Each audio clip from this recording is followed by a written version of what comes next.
Autolite and its 96,000 dealers bring you Mr. Cornell Wilde in a story taken from life. Tonight's presentation of Suspense.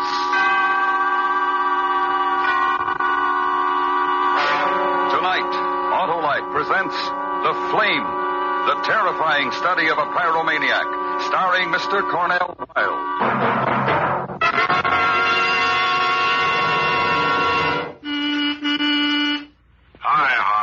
Well, strip my clutch. It's Oscar, the orating auto. Where are you going, Oscar? To see my Autolite spark plug dealer, Harlow. Winter's coming fast, and I want to be ready for it. Then not a bit too soon for a change of oil and grease, antifreeze. And check those spark plugs, too. You said it, Johnny Plug Check. The spark plugs are the heart of your car's ignition system.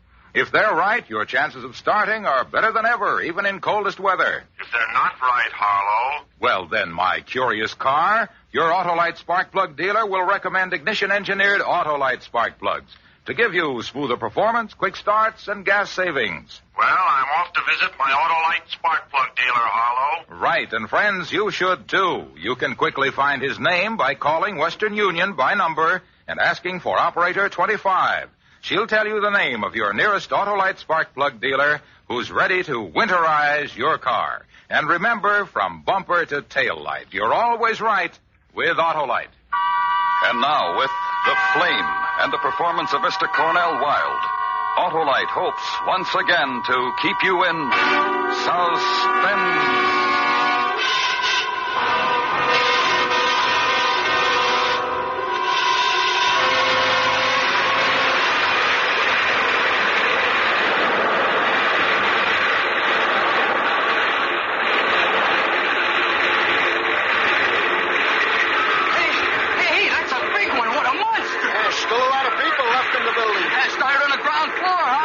So I don't know. I just got here. You know, mister? The first floor. Oh, what a mess. Wonder how it got started. Oh, some joker in bed with a lit cigarette. I probably fell asleep. No, that wasn't the way it started. Oh, wasn't it? Hey, you mean... It'd take more than a little cigarette to start a fire like that. But the whole apartment building's just about gone. Maybe the guy who owns the building started it, for the insurance and all. He didn't have anything to do with it. You look at it, burn with it. Makes kind of a pretty pattern against the sky, though, doesn't it? Pretty pattern? Hey, are you kidding? And what are you doing? What? I said, what are you doing with that paper? Oh, I'm drawing. I'm drawing a picture of the fire.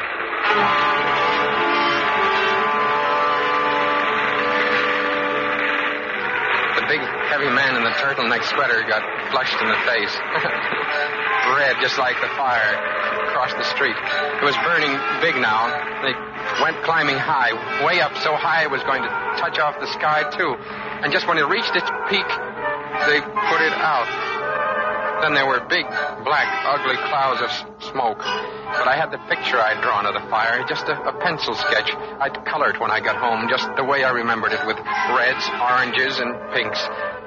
So I go home. But when I get there, my sister Mary Lee is still up. She's in her robe. She should be in bed. She has to get up and go to work early in the morning. Why is she up at this hour? Andy? Yes, Mary Lee? Where have you been all night? I had supper ready. You promised me you'd be home. What happened? Andy, just don't stand there. I asked you what happened. Nothing happened. I just went for a walk. What are you so upset about? Nothing. Just leave me alone, Mary Lee. Do you have to nag at me all the time? I'm not nagging you, Andy. I'm just worried, and I get nervous when I worry, that's all. Forget it. I'm home, and I'm all right, so don't worry yourself anymore, okay? Okay, Andy. Wait a minute. I wanted to ask you for a big favor. Well, can't you ask me tomorrow morning, Mary Lee? I'm awful tired. You know Mr. Boyajian, the dry goods store man, Andy? Well, sure, I know. I'm one of my favorite people. What about him? This morning they took his wife to the hospital. Oh, to the hospital? What for? She's sick, very sick, Andy. Tonight on the way home from work, Mr. Boyajian stopped me and asked me if I'd talk to you about helping him. Well, help him out? Sure, I will, but how? Well, he may have to spend some time at the hospital with her. He doesn't have anybody he can leave in the shop to take care of it. He thought maybe you'd help him out, Andy. Well, that'd be all right with me, Mary Lee, but I don't know anything about the dry goods business. It isn't hard, Andy. I told him I thought you wouldn't mind at all. Besides, it'll give you a little something to do to keep you busy. You won't have to...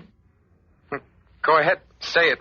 You won't have to roam the streets like a bum, just like Pa used to yell at me. All right, I like Mr. Boyajan, Mary Lee. I'll watch his store for him.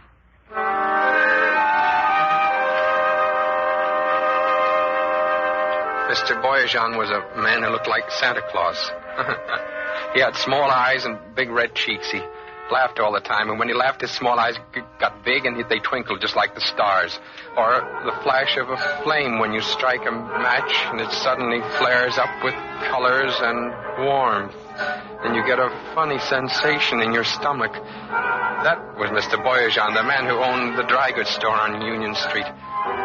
The following morning, Mr. Boyajan wasn't laughing, and there was no twinkle in his eyes. He looked sad sitting behind the counter.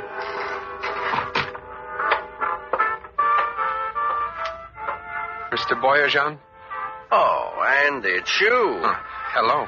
Excuse me, Andy. My mind, it's not on what's happening. It's on this music. I'm far away when I listen. The music? Yes. It's the kind of music that the missus and I used to dance to when we was like your age. It's a folks dance, Andy, from the old country. It's pretty. I like it.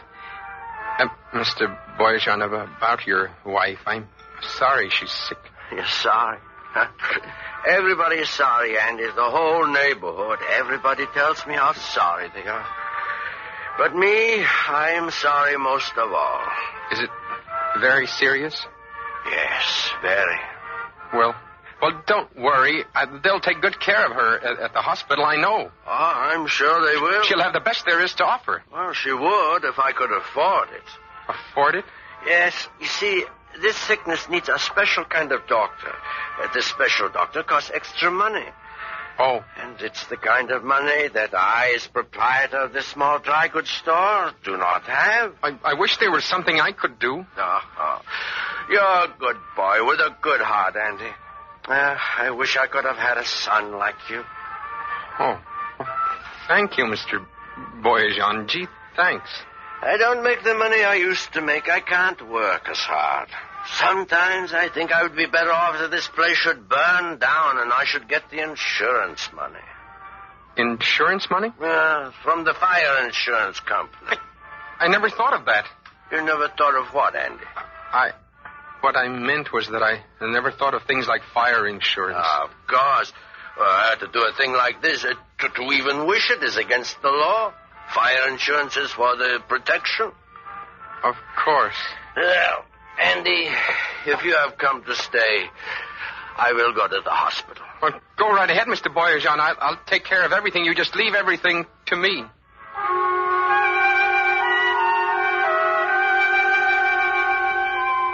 Mr. Boyajan looked so sad and tired as he walked out the door. Why did there have to be terrible things like this in the world? Why couldn't everything be beautiful and good? Beautiful and good like a nice big fire. Clean, warm, burning all the evil and hurt. It was so simple. I had to laugh. I decided I'd use the plumber's candle and the celluloid. That way all of the evidence would be destroyed and there'd be no way of investigating the claim. I started to get excited about it. I bought what I needed and went home. I got out Mary Lee's cake tin, went in my room and started to experiment.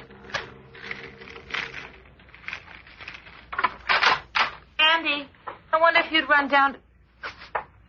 What are you doing? What? What are you doing? Trying to start a fire? Well, nothing, Mary Lee. Nothing at all. Just a little gag. Gag? With my best cake tin. Oh, I'm sorry. Gag for what? Well, Needles and I, we had... Andy, you've been down at that pool room again, haven't you? So? Andy, what's the matter with you? Why aren't you like other men? What do you mean? I mean other fellows your age. They're out getting jobs, doing things. All you do is hang out at that pool room down by the Sound. Take walks at night. Draw pictures. What's wrong with my drawing pictures. Does it offend you? I don't know. I'm so disgusted I don't know anything. You're so right. You don't know anything. You're just like Pa. You look like him and you act like him. You don't know anything. You're just like Pa. Shut up. Get out of my room. Get out before I kill you.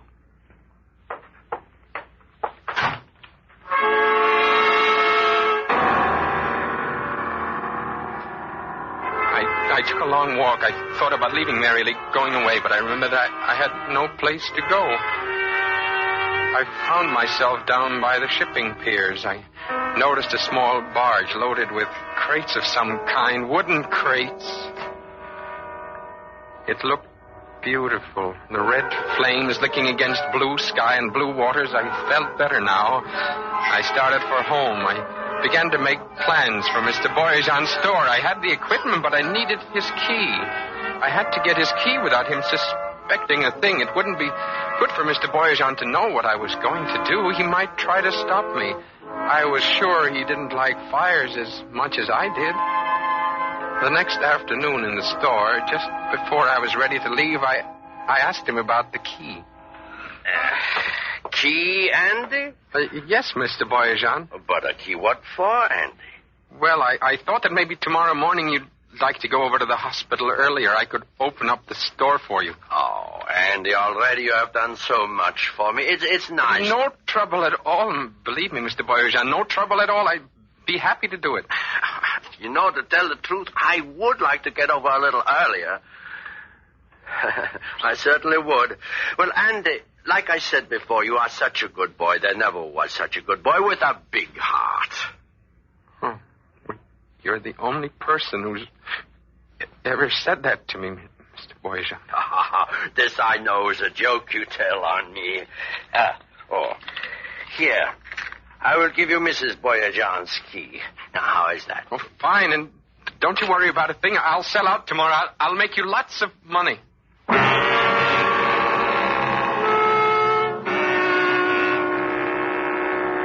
I joked with Mary Lee at dinner that night.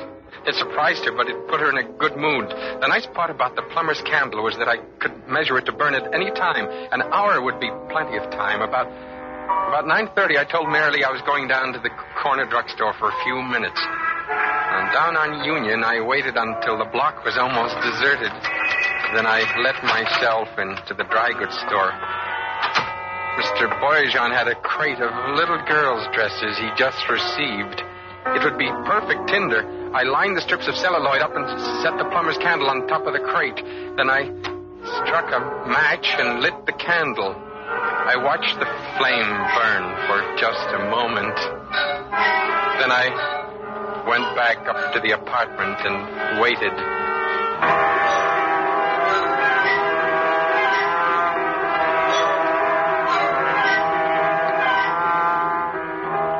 Mary Lee was darning some socks. I sat for almost an hour coloring my pictures, getting nervous. And when it was time, I asked Mary Lee to go get some ice cream with me. When we got down to the street... Mary Lee, look, it's a fire. What? Come on. What? Andy, I hate fires. I hope it's a false alarm. No, it's not false. Look, there's smoke, plenty of smoke.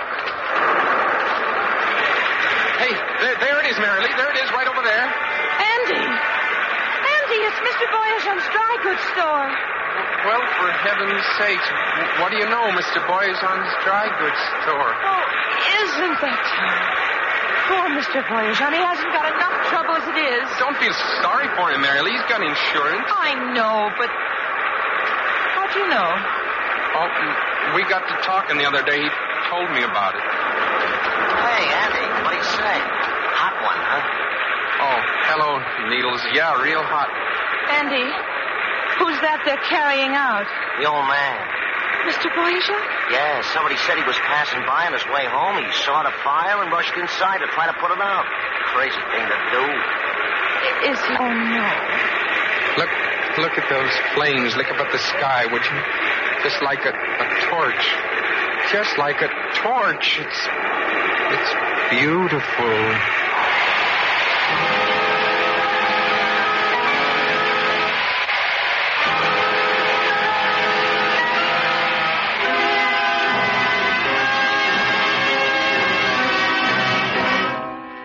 Autolite is bringing you Mr. Cornell Wilde in The Flame, tonight's production in radio's outstanding theater of thrills, Suspense. Say,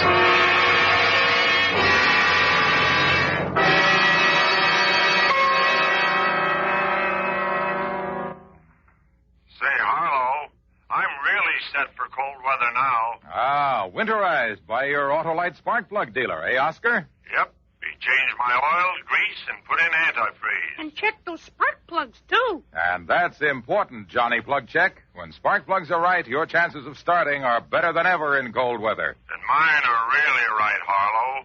My Autolite spark plug dealer replaced my worn-out spark plugs with world-famous Autolite spark plugs. For smoother performance, quick starts, and gas savings. Autolite spark plugs are ignition engineered and used as original factory equipment on many leading makes of our finest cars. So, friends, get your car winterized now. And check those spark plugs, too. Right, Johnny. And your neighborhood Autolite spark plug dealer is the only one with the exclusive Autolite plug check indicator to tell you instantly if your spark plugs are right for your type of driving. And he's the only one who can offer you a choice of standard or resistor type, ignition-engineered Autolite spark plugs. Remember, from bumper to tail light, you're always right with Autolite. And now, Autolite brings back to our Hollywood soundstage Mr. Cornell Wilde in Elliot Lewis's production of The Flame, a dramatic report well calculated to keep you in suspense.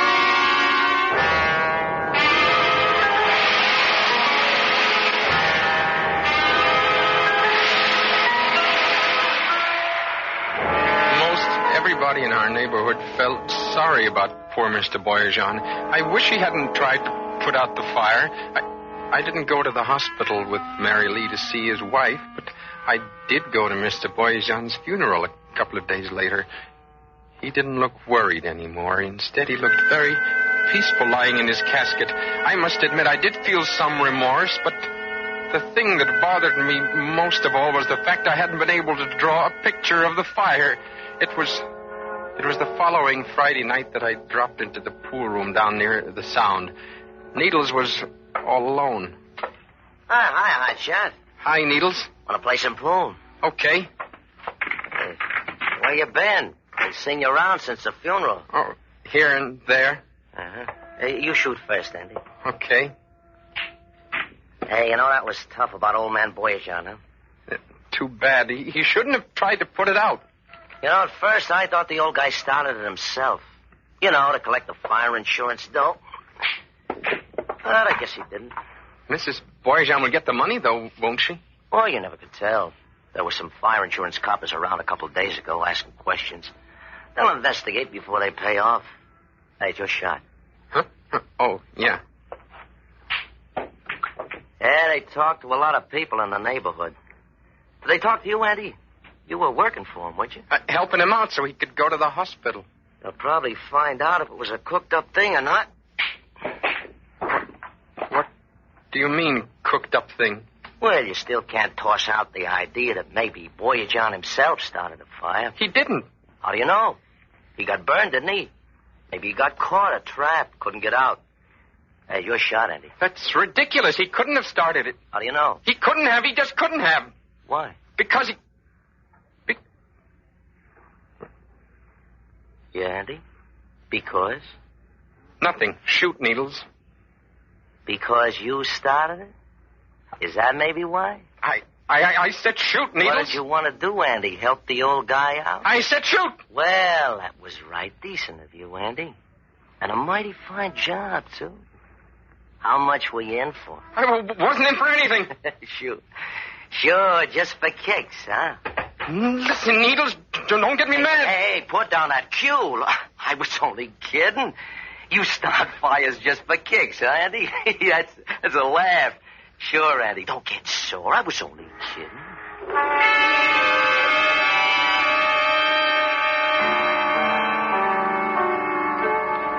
Needles was the type of guy that got into all kinds of trouble. I wish he didn't get on my nerves so much.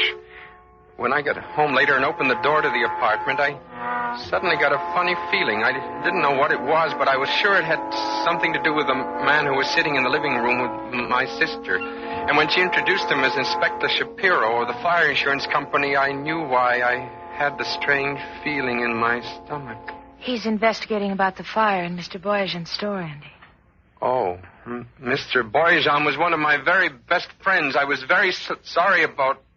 I understand. I went to the funeral. Before we can pay Mrs. Boyajian the money she has coming, I have to make sure the fire wasn't started purposely. Purposely? He means somebody did it just to collect the money. Oh. So far, we haven't been able to learn how it was started. I see. Andy, the night of the fire, where were you?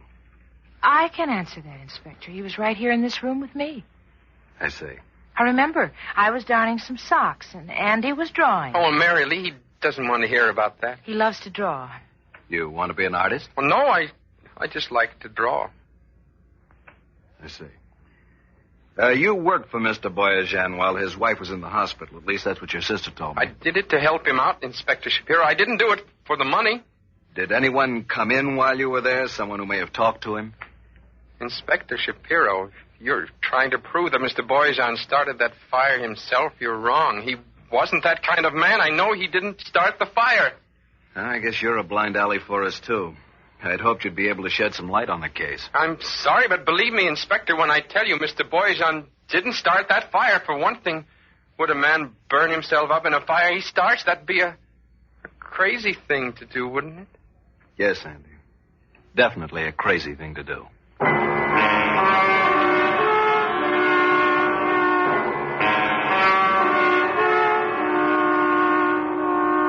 Inspector Shapiro was not a stupid man. I could see that. I was going to have to be a little more careful for a little while anyway, until the investigation was over. I hoped that nothing would go wrong, that Mrs. Boyajian would get the money. About 2 weeks later, I saw Needles was standing in front of the pool room down near the Sound. He called me over, said he had something very important to talk to me about. We went in the back room of the pool room. He closed the door and... Cigarette, Andy? You know I don't smoke, Needles. Of course not, pal. Of course not. Well, Hotshot, how's fire bugging these days, huh? Is that supposed to be a cute remark, Needles? What's the matter? Can't you take a little kid? Not that kind. What's the idea of striking the matches? Huh? Oh, it's just a nervous habit, I guess. Yeah, it's a nervous habit. Pretty flame, huh, Andy? Say what you have to say. I was thinking about poor Mrs. Boyajian, Andy. What if they hold up the claim, huh? Poor Mrs. Boyajian. Stop speaking in riddles. I got a friend, Andy. He owns a small warehouse a couple of blocks from here. He don't make much money with his small warehouse, and he'd like to get rid of it. One night his place burns down, just like that. He's very, very sad. But then he gets happy because he collects quite a bit of fire insurance. Fire insurance? Yeah, fire insurance. My friend would pay good money if his warehouse burned down. Good money. He would? You could help out poor Mrs. Boyajian, Andy. I don't know. And just think of the fun you'll have. A flame, and you'll make it. I'll make it. That's right, Andy.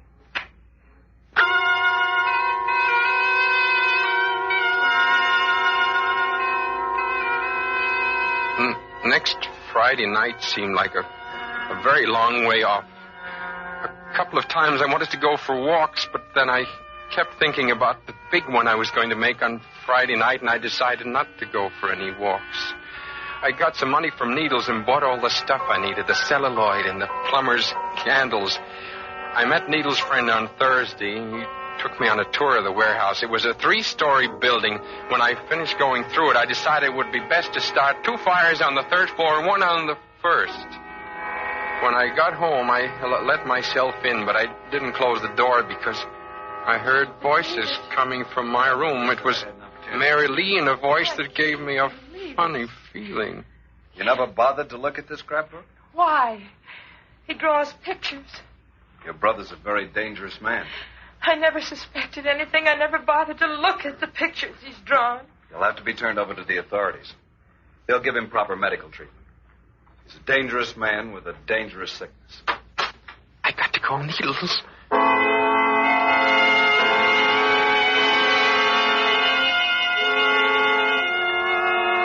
I had to act now and act fast. I called Needles and told him we had to burn his friend's warehouse tonight. Tomorrow night would be no good because I'd have to leave Seattle now.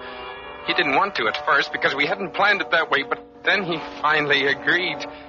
He met me in front of the warehouse a little before 9. I set 2 fires up on the 3rd floor, and then we went down to the 1st, and I started another one. Hey, come on. No, wait. Let's watch it for a while. Are you crazy? This place is going to go up like a tinderbox. We're liable to get caught. I said I want to watch it for a while. I'm going to draw a picture. Oh, you're loony as a nut. Come on, Andy. Let's get out of here. Well, you go ahead, Needles. I'll be along in a little while. Come on, Andy. Come on. Don't be crazy. I'm glad I brought my pencil and pad with me. I think this is going to be a beautiful one.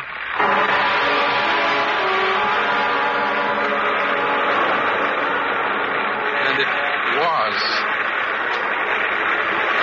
It had wonderful colors. The flames were all around me now. Not an awful lot of smoke here inside the building. Just flames. Beautiful colors. Just beautiful. Reds.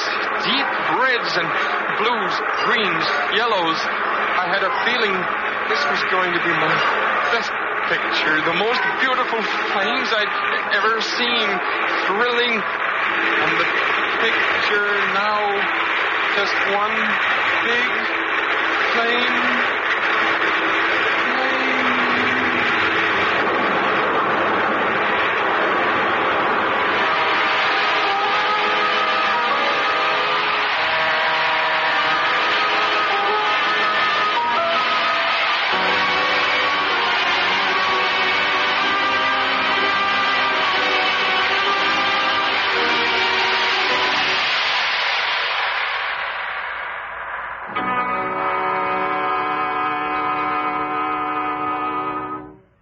Suspense. Presented by Autolite. Tonight's star, Mr. Cornell Wilde. And here he is once again, Mr. Wilde. A splendid and convincing performance, Cornell. Well, thank you, Harlow, and thanks to Autolite. Yes, thanks to Autolite for many things. Smoother performance, quick starts, and gas savings. Harlow, you're wonderful. You always have something to say about Autolite. Well, of course, because Autolite makes over 400 products for cars, trucks, tractors, planes, and boats, including the world-famous Autolite Stay Full Battery, automotive wire and cable, and many more. Well, no wonder you always have the right thing to say, Harlow. Cornell, from bumper to tail light, you're always right with Autolite.